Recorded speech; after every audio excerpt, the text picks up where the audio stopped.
Bahkan nanti ada yang belum berdoa, saking tingginya takwanya, itu masalahnya diselesaikan oleh Allah tanpa dia meminta. Dalilnya Ustaz, Quran surah ke-65 di akhir ayat kedua.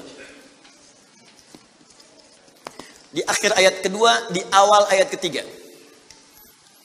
Wa may yattaqillaha yaj'al lahu makhraja wa yarzuqhu min haitsu la. Siapa yang mampu meningkatkan takwanya kepada Allah, salatnya meningkat dari yang fardu tambah sunnah, amalan hartanya meningkat dari zakat tambah infak, amalan Qur'annya meningkat dari sekedar baca mulai kemudian tilawah atau mulai menghafalkannya, amalan puasanya meningkat dari Ramadan mencari sunnah-sunnahnya, tingkatkan. Maka pengertian persamaannya, ya ja'allahu makhraja, semakin meningkat takwanya, semakin aku tuntaskan semua persoalan kehidupannya.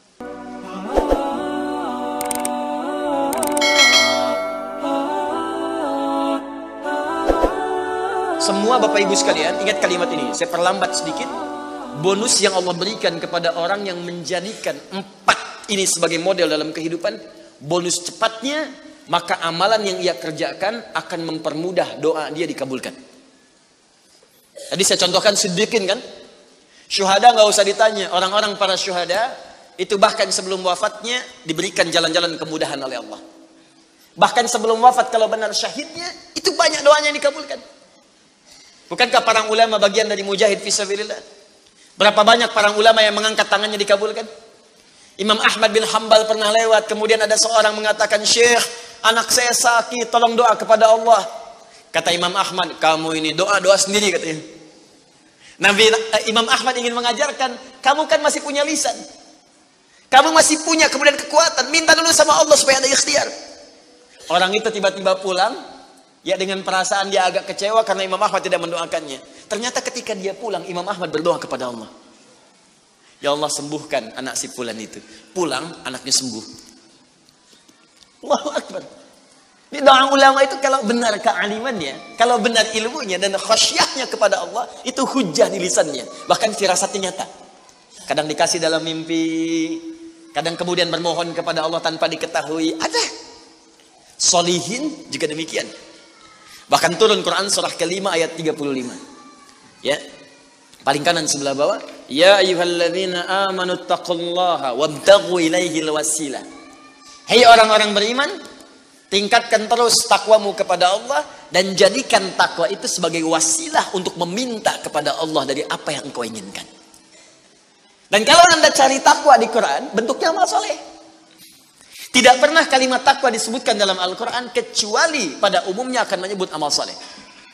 Contoh, kalimat takwa pertama langsung disebutkan orangnya di Al-Baqarah ayat 2. Dzalikal kitabu la hudal lil. Siapa muttaqin orang takwa di sini? Sebutkan ayat 3 dan 4-nya.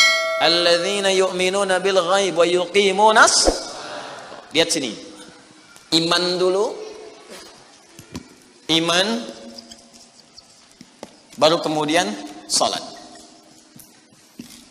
Masih ingat di pertemuan lalu, sebuah amal menjadi soleh kalau didahului oleh apa? Iman. Di iman itu nggak akan dipisahkan dengan amal soleh. Ada iman, maka amal berubah jadi soleh. Dalilnya Quran surah ke-103.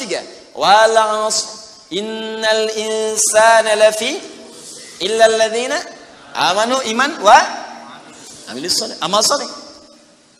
Apa wujudnya amal soleh itu? Jadi rumus cepatnya begini. Iman akan melahirkan sebuah amal yang dengan sifat iman ini menjadi soleh. Kalau iman dipadukan dengan amal soleh, maka akan berubah menjadi takwa namanya. Karena itu ketika Allah menyebutkan kalimat takwa dalam Al-Quran, baik dengan kata benda, ya, noun, muttaqin, muttaqun, atau kata kerja, verb, fi'il, tattaqun, yattaqun, ittaqau, pasti setelahnya akan bertemu dengan iman dan amal saleh. Dzalikal kitabu la hudalil. Siapa muttaqin orang takwa di sini? Alladzina yu'minuna bil ghaib wa iman lis salat. Wa mimma razaqnahum infaq, dan seterusnya. Al-Baqarah 183. Ya ayyuhalladzina amanu kutiba alaikumus. Iman, ya ayyuhalladzina amanu, kutiba alaikumus syiyam, puasa. Kama kutiba alal ladzina min la'allakum taqwa. Jelas? Maka ketika lihat rumusannya, lihat formulanya. Ini agak jarang dibahasnya. Perhatikan formulanya. Kata Allah di Quran surah ke-5 ayat ke-35. Ya ayyuhalladzina amanu. Hai orang-orang yang telah beriman. Alhamdulillah modal ini ada. Masih beriman? Alhamdulillah. Berarti modalnya sudah ada kan? Nih, yang dipanggil ini. Hai orang-orang yang telah beriman. Yang belum beriman tidak hai.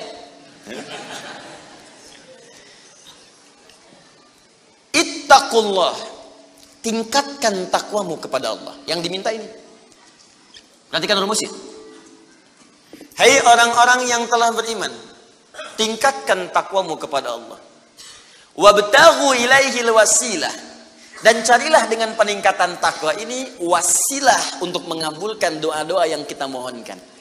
Jadi kalau kita ingin cepat dikabulkan doanya, dituntaskan persoalan hidupnya, maka kata Allah rumusnya tingkatkan apa? Takwa. Sekarang kita ingin tingkatkan takwa, apa rumusnya? Takwa itu formulanya iman plus. Intinya di sini amal soleh. Jadi kalau kita kumpulkan amal soleh, kumpulkan, itu salah satunya ciri meningkatkan takwa. Kenapa takwa ditingkatkan? Untuk mengentaskan problem kehidupan kita. Bahkan nanti ada yang belum berdoa, saking tingginya takwanya, itu masalahnya diselesaikan oleh Allah tanpa dia meminta. Dalilnya Ustaz, Quran surah ke-65 di akhir ayat kedua.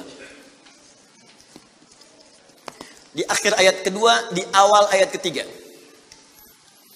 Wa may yattaqillaha yaj'al lahu makhraja wa yarzuqhu min haitsu la. Siapa yang mampu meningkatkan takwanya kepada Allah, salatnya meningkat dari yang fardu tambah sunnah. Amalan hartanya meningkat dari zakat tambah infak. Amalan Qur'annya meningkat dari sekedar baca mulai kemudian tilawah atau mulai menghafalkannya. Amalan puasanya meningkat dari Ramadan mencari sunnah-sunnahnya. Tingkatkan.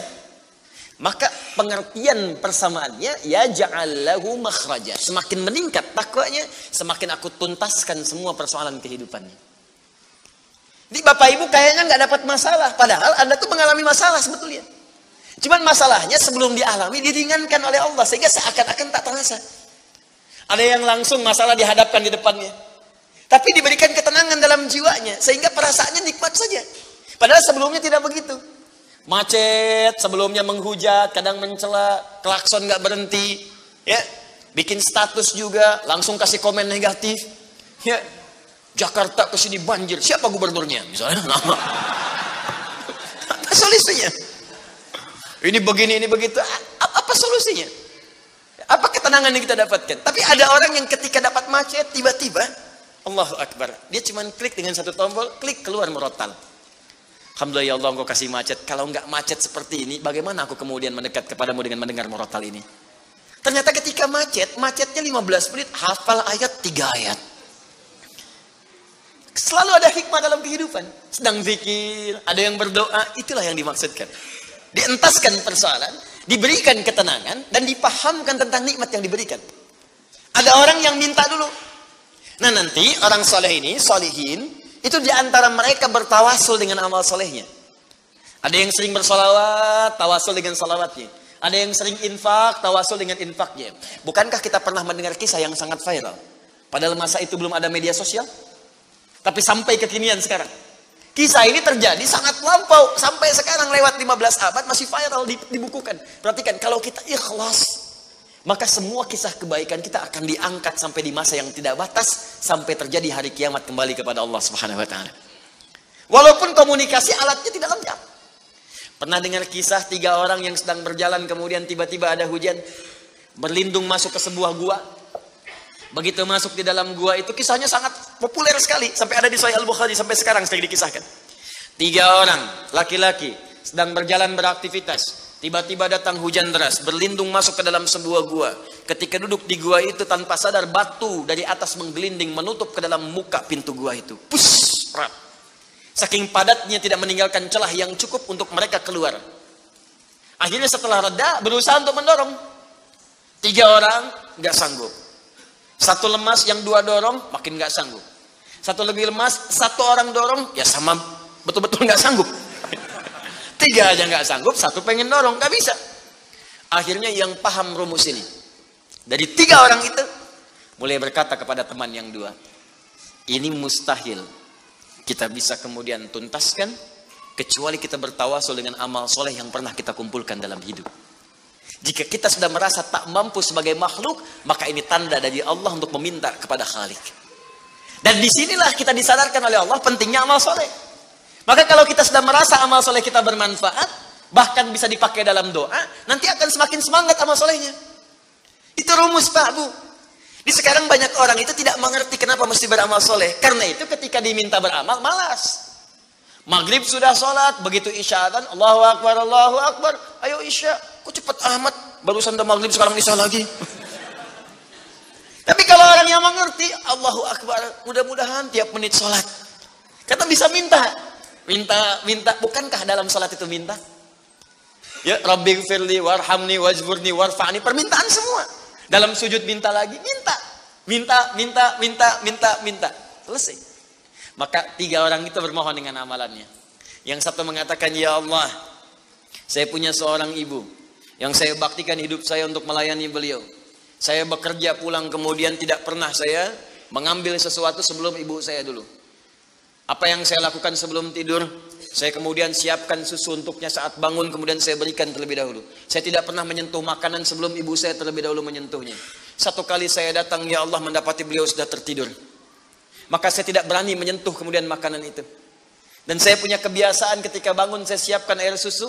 Ya, saya bayangkan ibu memberikan ASI kepada saya, maka sekarang saatnya saya memberikan susu kepadanya. Kemudian saya tunggu di sampingnya, saya sampai ibu saya tertidur sampai bangun. Ketika dia bangun, saya tidak pernah terangkan kepadanya bahwa saya memegang nampan itu dari sejak malam sampai dia bangun.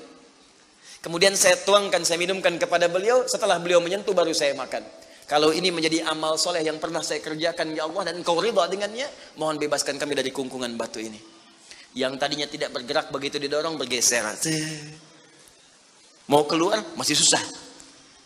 Ya, ini pertanda dari Allah ingin mendengar semua amalan-amalannya supaya adil terdengar keseluruhannya. Kedua, ya Allah, saya pernah mimpin suatu perusahaan. Kalau bahasa kita sekarang, saya pernah punya bisnis, ya Allah. Kemudian ada karyawan saya, tiba kemudian pamit meninggalkan pekerjaan, tapi gajinya belum saya berikan. Lantas saya simpan gaji itu, dia tak kunjung datang. Kemudian saya berinisiatif, ya Allah, untuk menjadikan gajinya dia sebagai modal. Karena khawatir kalau pulang nilainya sudah berkurang. Maka dibelikanlah oleh saya, ya Allah, kambing. Kemudian dikelola kambing itu. Sampai bertahun-tahun datang, kambingnya sudah penuh, ya Allah, dengan berbagai kandang. Ternak sudah banyak. Selapangan sudah kumpul. Begitu dia datang, saya berikan kepadanya semuanya itu, dia mengatakan, kamu bercanda ya? Gaji saya kan cuma 1 juta, kenapa dibalikin tiba-tiba ada 1000 kambing? Orang ini mengatakan, kamu bercanda? Kata orang tadi, tidak, saya tidak bercanda, tapi ini hak kamu yang saya kembalikan. Dikisahkan kisahnya, saya belikan kambing, saya jaga dengan rawat dengan baik. Lantas dia mengambil semua kambing itu, ya Allah, tanpa memberikan kepadaku sedikit pun. Makasih ya, pergi gitu kan. Masya Allah. Ya gitu, kalau Badu itu unik gitu ya. Bukan yang di sini, Arab maksudnya ya. Unik gitu. Jadi lugu, polos, berangkat. Ya. Apa yang terjadi? Maka aku pun, ya Allah, menerima. Dengan berharap ridhomu saja tanpa meminta imbalan sedikit pun darinya. Dia pergi meninggalkanku, aku mengharap ridho darimu. Maka aku bermohon kepadamu, ya Rabb, kalau dengan itu kemudian engkau ridha, maka bebaskan kami dari kungkungan batu ini. Didorong, geser lagi. Perhatikan bagian yang ketiga ini. Ini tidak mudah karena termasuk bagian dari dosa besar. Meninggalkan dosa besar mendatangkan anugerah yang berlimpah tanpa batas. Ya Allah, dulu aku seorang rentenir. Wah, banyak sekarang ini. Ya, yang benjol-benjol, yang catat-catat tuh. Dulu aku seorang rentenir. Ya. Kemudian, ya Allah, aku pinjamkan kepada orang-orang untuk mengambil bunga yang berlipat dan lebih banyak. Tapi aku mencintai seorang putri dari pamanku.